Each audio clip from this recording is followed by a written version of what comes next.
been assuaged by your answer.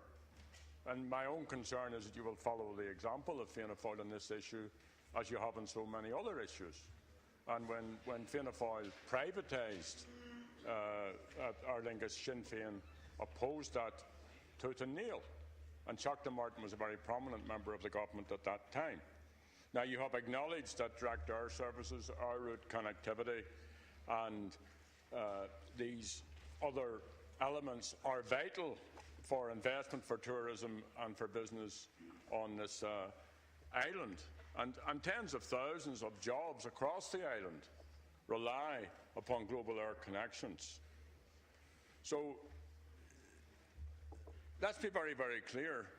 You cannot, or at least the recommendation from the board that they sell the airline to AIG cannot go ahead without the government's approval. And you should not approve this sell-off.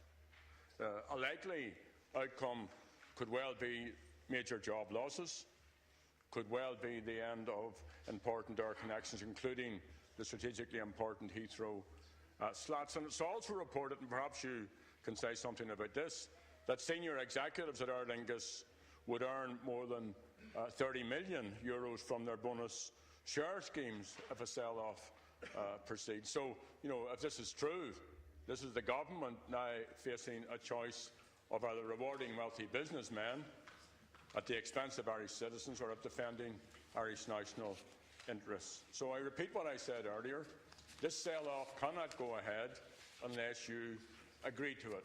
And you do have the authority and you do have the responsibility to block it and to actually build upon the work that's been done in Aer Lingus and expand it. So will you take this opportunity? I ask you to revise your earlier answer and assure citizens and airline workers and business people across this state and across the island of Ireland that you will not support the sell-off of a company which is of such hugely important strategic significance. Margaret Taoiseach. Yeah. I've already answered Deputy Martin in this regard. The government have a duty of care to carefully consider all of the indicators that might be contained in this particular offer, which is the third offer. Government also have to take into account, as I said, services and connections via Heathrow, competition in the air transport market, jobs in the Irish aviation sector, the Aer Lingus brand, the question of the impact on the economies of the region, and so on. But as I said to you, to Deputy Martin, the board of Aer Lingus have met. They have issued a statement to the effect that they are willing to consider the offer that is being made by IAG. The working party, the interdepartmental group set up by the Minister, and the personnel to be appointed by tender will engage with IAG over the coming days and over the coming weeks. Given the rules that apply to the stock market, I'm not in a position, obviously, because of those rules, to say anything but take into account very carefully all of the issues that apply here. And all of the issues are relevant to the government and its job in being the guardian of the public interest in this case. So that's the process that's up ahead. And government, as I said already, will pay great attention, will give absolute comprehensive consideration to all of the issues that arise from the offer being made. And of course, you're right in that if a decision were to be made in this regard in any way, it would have to have the approval of Dáil Éireann. So the point is that these matters will be given very careful consideration, both by the Minister in weighing up all of the issues involved and taking into account the shareholding responsibility of the Ministry for Finance. And government, as I say, will weigh up all of these options, taking those issues very seriously into account, particularly connectivity, workers, employment, regional impact, and the future for our country in respect of this particular matter. Thank you, Deputy Jerry Adams. Well, Taoiseach, you say that you're prevented from giving a clear answer on this issue because of the rules of the stock market. I don't want to be interrupting the Minister of Health. You say that you are prevented from giving a clear answer because of the rules of the stock market, but you don't have a mandate from the stock market. You have a mandate from the people of this state. You also say that this cannot pass unless the Dáil supports it, but this government has a thumping majority in Dáil, and the Dáil can do whatever it wants in this chamber. What about the workers? The profitability, because they wouldn't be looking to buy this unless it was a profitable company. And it's a profitable company, not least because of the efforts of the workforce. And the government needs to be loyal to the workforce. You need to stand by the workers.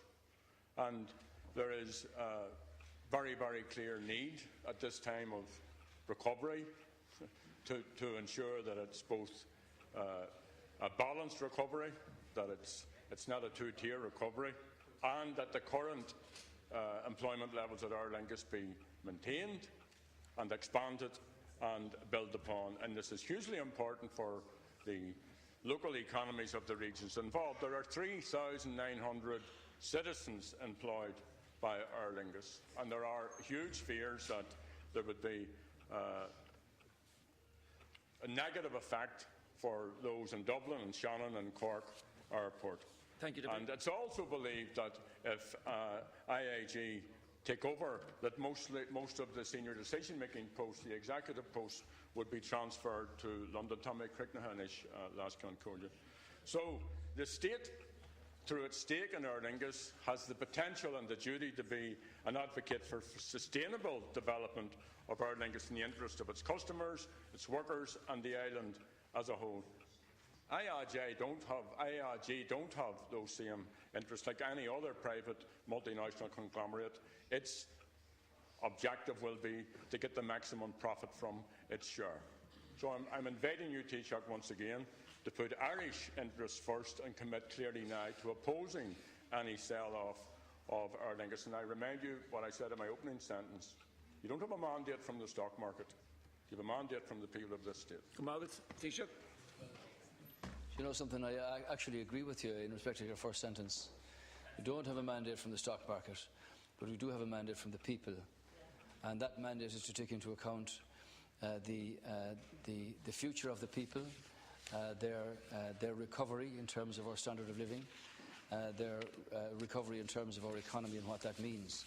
So government are obliged by virtue of that mandate to take into account all of the issues that arise following the offer being made by IAG to the board of Aer Lingus. I'm interested in your comment about the workers. I've already made this a fundamental issue in terms of the workers' regionalisation, connectivity and what it means.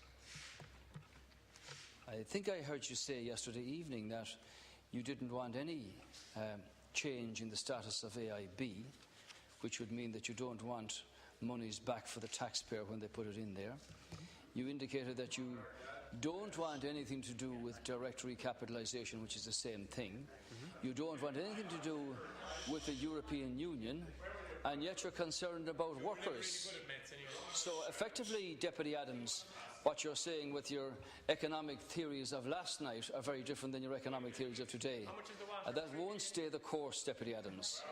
So I agree with you that this government were given a mandate by the people, and that mandate is to take into full consideration all of the implications, all of them, way beyond the question of 300 million or anything else. It has to do with the future of our country and its economy, with the future of our people, taking into account all of the implications arising from the offer made by IAG in respect of the board of Aer Lingus. So the government will very carefully consider that, and Minister Donoghue will brief the cabinet as appropriate.